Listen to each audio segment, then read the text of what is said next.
Well, hey everybody, welcome back to Cattywampus Acres. It's Jason, and we have some gardening to take care of today. I know it's a little chilly, so you probably don't believe me there, but we do. These piglets are going to be weaned soon. We have to feed them. They are getting so big, they're only like... Oh my gosh. Why would you do that?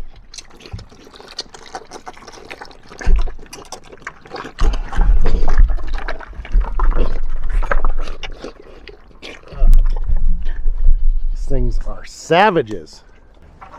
Duckarooskies. Good morning. Good morning. Stretch them out.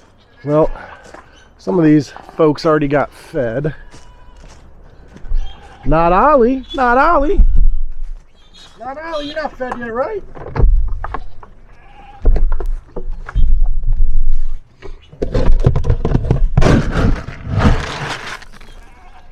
Alright, alright. Oh, watch out. They'll be here. They'll be here. Okay, you can see. I have no idea why it's here. They'll be here. Just broke that. That's good.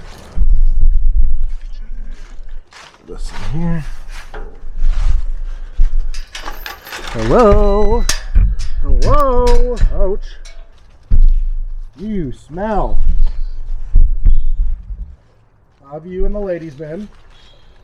You know it is breeding season. Not sure if you're aware. Not sure if you're aware. Go in. Good morning. Good morning. Good morning. Here they all come.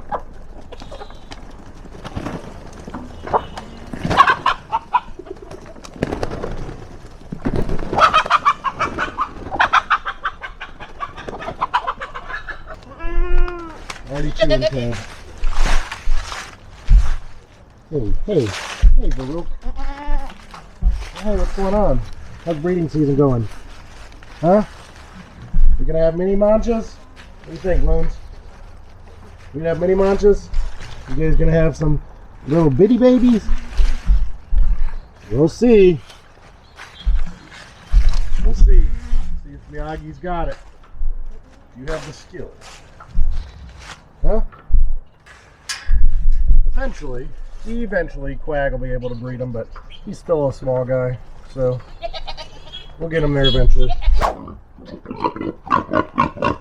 Well, I'm ready for you to go, Caroline. Don't touch it. Don't touch it. You don't want to do that. It won't work out well for you. She destroys everything we put in here. Ernie's still pretty cool, but she bugs the crap out of him. So they both will be going to freezer camp very soon. She is huge, absolutely huge. I'd guess between 350 and 400. A little bit for you, a little bit for you.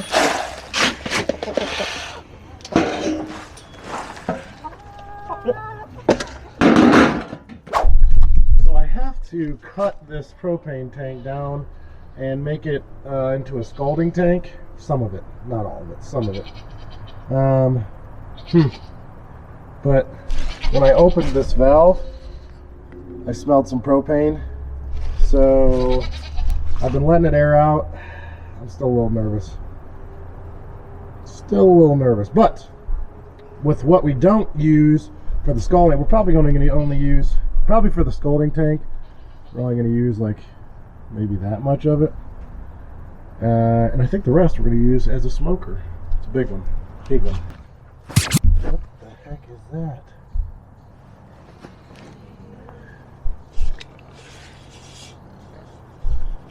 Why is this in my yard?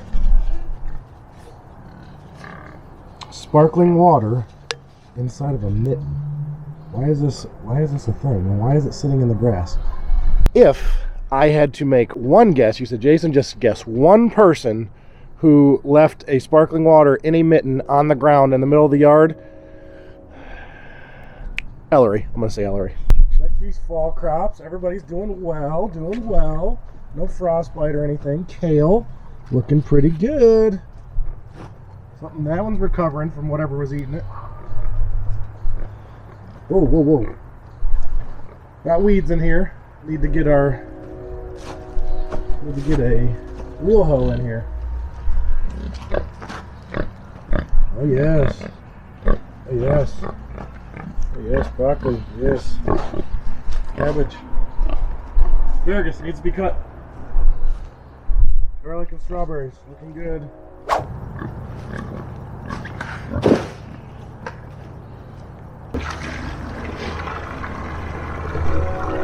Just kidding. So I found myself in a slight bit of a predicament. This is my first year raising bees, and I noticed there was a lack of bee activity out here in the hive. So what I did is I started to open it up, and all my bees were gone. I'm assuming they lost their queen because there wasn't a bunch of dead bees around, so I think they lost their queen for whatever reason. I'm quite sure it had something to do with me, and I'll take full responsibility for it. But I took this apart like a day or so ago, and now I've noticed that there are probably about, I don't know, 150, 200 bees if I look at everybody swarming around here. So I'm wondering, and comment down below, have you experienced beekeepers here? Should I try and catch these guys? Because there's a lot of them here, and they're eating up the resources a little bit because there is still honey and stuff in here. I tried to sort of move down to the frames that had good stuff in them still, but I don't know, there's a lot of bees over here, and just a couple days ago there was 0. So let me know what you think, and I may take this down to a single box and see if they'll stay. Maybe you guys think that's a good idea? I don't know. So otherwise there's nothing to do here. We've been getting a lot of stuff done here lately on the farm with the help of our interns. If you watched our last video, you saw our little Mintern Isaac, and we've had our other intern Frank has been helping us. We were digging out behind the shop here so we could finally get this waterproof, so I stopped getting water in my shop. And he helped us do a whole bunch of stuff around the farm. Let me show you what we've been doing with the interns lately.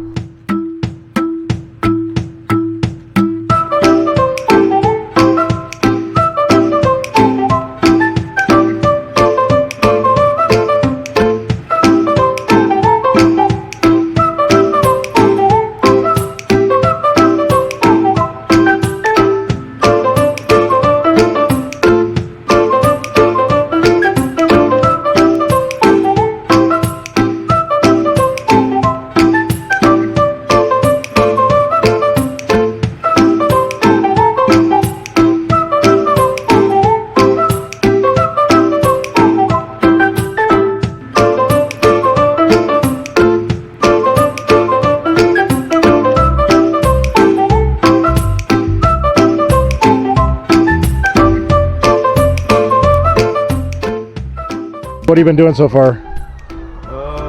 Feeding. What's the shoveling poop? Shoveling poop, that's right. That's what we do on a farm.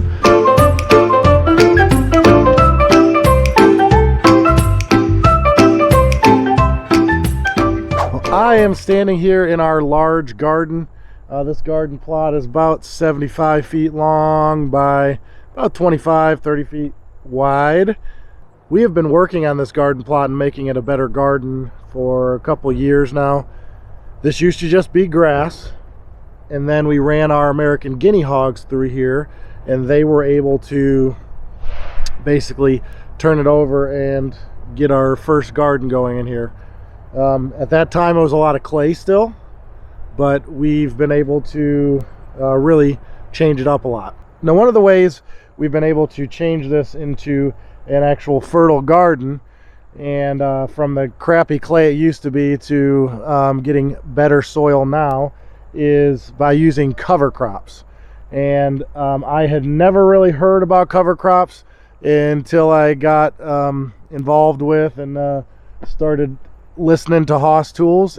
And ever since then, we've been able to start utilizing cover crops once or twice a year to put them in this garden and let them grow, let them break up the soil, let them bring nitrogen, suppress weeds, whatever the case may be, and sort of help us with that.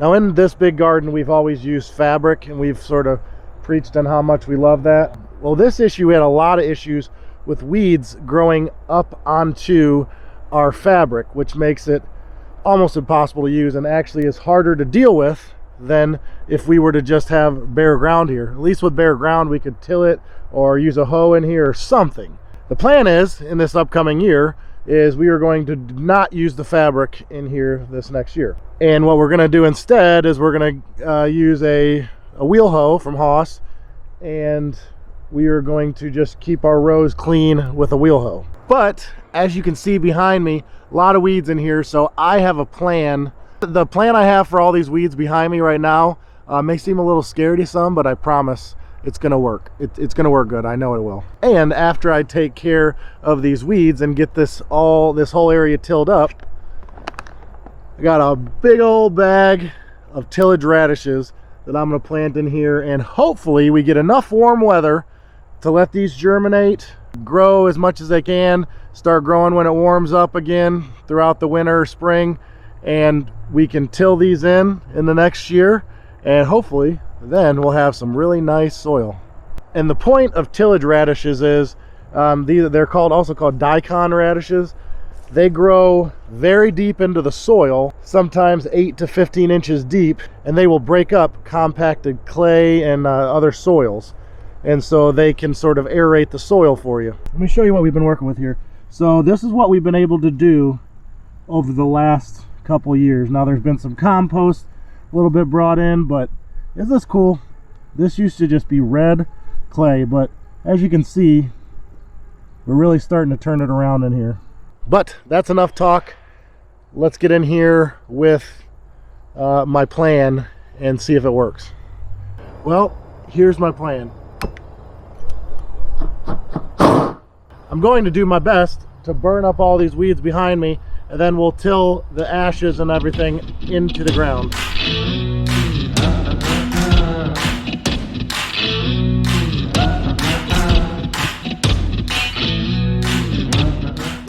And there you have it. We have officially turned over the garden. I tilled the whole thing basically in both directions, and so all the extra stuff that's in here will break down, any like the tomato vines or anything like that. But like I said, we have to get some cover crop in here because it's actually warm this week, and I'm hoping we can get it to germinate if we get it in now. We have 5 pounds here. Germination, of course, with Haas, as it always is, your germination's 97%.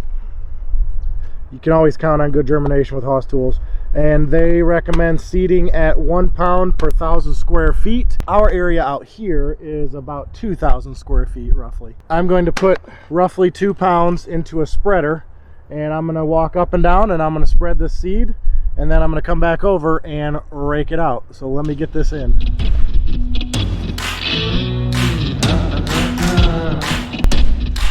Okay, that was quick and easy. Now I'm going to rake it in.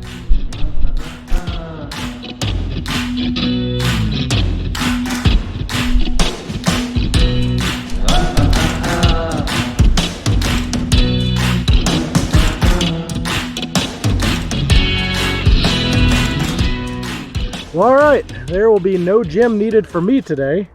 Got it all raked in. We're supposed to be getting some rain, so hopefully it'll water itself in. If not, I'm gonna get a sprinkler out here and water it all in, and hopefully we have germination very quickly, and we'll get some of this cover crop started before any kind of real winter hits, and we can drive on through, and then next spring we will be able to chop the tops of them off, and we will either till in what's there, or I don't know, Maybe we'll let it rot inside there.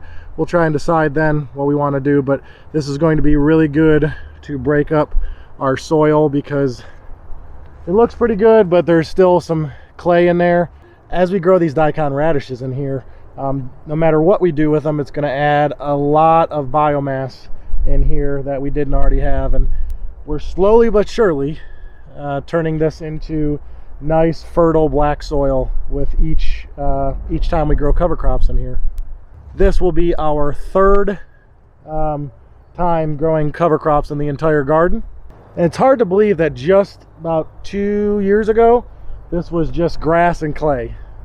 We ran our American guinea hogs through here first, and they took it down to bare soil, and we've added compost time and time again, and we're continuously adding cover crops in here as we grow, and each one of these things is breaking up the soil and adding more biomass to this area. So it's already fantastic. I'm excited to see what the future holds for this garden.